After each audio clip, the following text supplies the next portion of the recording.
بسم اللہ الرحمن الرحیم۔ السلام علیکم۔ مسند احمد میں ہے، رسول اللہ صلی اللہ علیہ وآلہ وسلم نے فرمایا کہ پہلے زمانے میں ایک بادشاہ تھا، اس کے ہاں ایک جادوگر تھا۔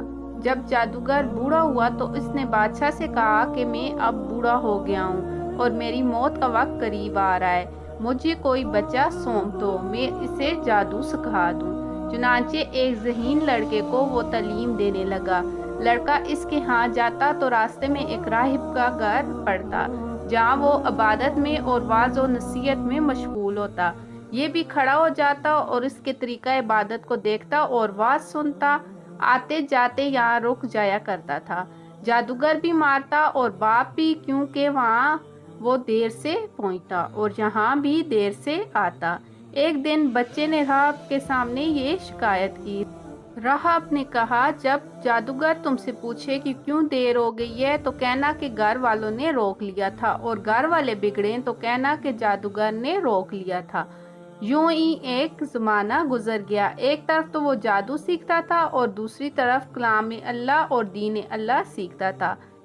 ایک دن یہ دیکھتا ہے کہ راستے میں ایک زبردست ہیبت ناک سانپ پڑا ہے، جس نے لوگوں کی آمد و رفت بند رکھی ہے۔ ادھر والے ادھر اور ادھر والے ادھر ہیں، اور سب لوگ ادھر ادھر پریشان کھڑے ہیں۔ اس نے اپنے دل میں سوچا کہ آج موقع ہے کہ میں امتحان لوں کہ راہب کا دین اللہ کو پسند ہے یا جادوگر کا۔ اس نے ایک پتھر اٹھا کر اور یہ کہہ کر اس پر پھینکا کہ اے اللہ، اگر تیرے نزدیک راہب کا دین جادوگر کی تعلیم سے زیادہ محبوب ہے تو اس جانور کو اس پتھر سے ہلاک کر دے، تاکہ لوگوں کو اس بلا سے نجات مل جائے۔ پتھر لگتے ہی وہ جانور ہلاک ہو گیا اور لوگوں کا آنا جانا شروع ہو گیا۔ اور پھر لڑکے نے جا کر راہب کو خبر دی۔ اس نے کہا، پیارے بچے، آج کے دن تو مجھ سے افضل ہے، اب اللہ کی طرف سے تیری آزمائش ہوگی۔ اگر ایسا ہوا تو لوگوں کو میری خبر نہ کرنا۔ اب اس بچے کے پاس حاجت مند لوگوں کا تانا لگ گیا۔ اس کی دعا سے مادرزاد، اندھے، کوڑی، جذامی اور ہر قسم کے بیمار اچھے ہونے لگے۔ بادشاہ کے ایک نابینا وزیر کے کان میں یہ بات پڑی، وہ بڑے بڑے تحفے تحائف لے کر حاضر ہوا اور کہنے لگا کہ مجھے شفا دے دے تو یہ سب کچھ تجھے دے دوں گا۔ اس نے کہا کہ شفا میرے ہاتھ میں نہیں، میں تو کسی کو شفا نہیں دے سکتا۔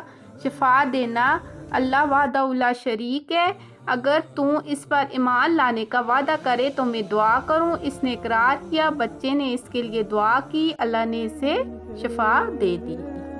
وہ بادشاہ کے دربار میں آیا اور جس طرح اندھا ہونے سے پہلے کام کرتا تھا اسی طرح کام کرنے لگا۔ اس کی آنکھیں بالکل روشن تھی۔ بادشاہ نے متعجب ہو کر پوچھا کہ تجھے آنکھیں کس نے دی؟ اس نے کہا، میرے رب نے۔ بادشاہ نے کہا، ہاں، یعنی میں نے دی ہیں؟ وزیر نے کہا، نہیں نہیں، میرا اور تیرا رب صرف اللہ ہے۔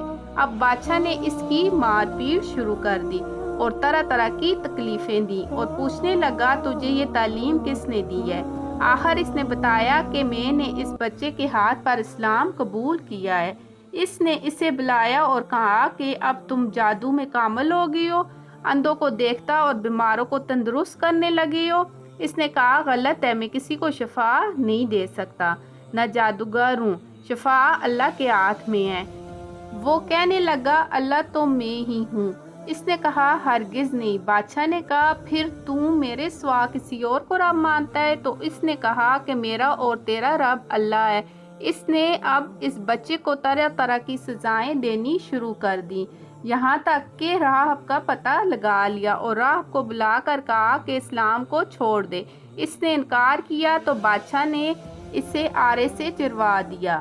پھر اس نوجوان سے کہا کہ تم بھی دین اسلام سے پھر جا۔ اس نے بھی انکار کیا تو بادشاہ نے اپنے سپاہیوں کو حکم دیا کہ اسے فلاں پہاڑی کی چوٹی پر لے جاؤ، وہاں پہنچ کر بھی اگر دین سے باز آ جائے تو اچھا ہے، ورنہ وہیں سے لڑکا دینا۔ چنانچہ سپاہی اسے پہاڑ کی چوٹی پر لے گئے۔ جب اسے دھکا دینا چاہا تو اس نے اللہ سے دعا کی، اے اللہ، جس طرح تو چاہے مجھے اس سے نجات دے۔ اس دعا کے ساتھ ہی پہاڑ ہلا اور سب سپاہی لڑک گئے، صرف وہی بچہ باقی رہا۔